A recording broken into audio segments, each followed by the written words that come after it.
Le projet d'appui à la formation professionnelle et technique vise à améliorer la qualité des services des centres de formation professionnelle d'une part et d'autre part à créer un environnement propice permettant de répondre aux besoins du marché du travail à travers une formation de qualité. C'est dans ce contexte que le projet en question, initié par le département chargé de la formation professionnelle et de nouvelles technologies, en collaboration avec la Banque mondiale, contribuera à la formation de 5000 jeunes et ceux dans différentes spécialités permettant ainsi à ces derniers l'accès au marché de l'emploi. À cette occasion, le ministre délégué chargé de l'emploi, de la formation professionnelle et des nouvelles technologies a indiqué que le gouvernement, sur instruction du président de la République, s'attelle à généraliser la formation sur l'ensemble du territoire national à travers la création de collèges d'enseignement technique au niveau de nos capitales régionales.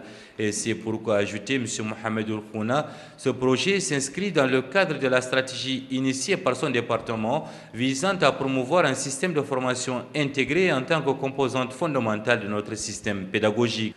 Une composante essentielle qui ne pourra cependant être effective que si l'on investit dans le capital humain.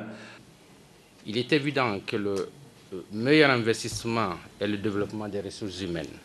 En effet, quelles que soient les potentialités qu'un pays possède, sa population ne pourra en bénéficier pleinement que s'il bâtit les compétences nécessaires à leur mise en œuvre.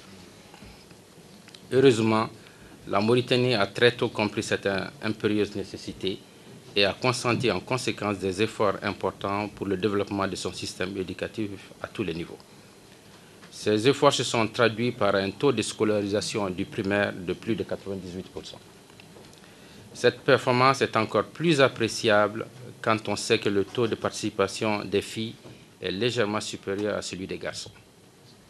Les filières techniques et professionnelles, traditionnellement réservées aux garçons, en particulier dans la société mauritanienne, sont de plus en plus prises d'assaut par les filles qui représentent environ 32% des effectifs.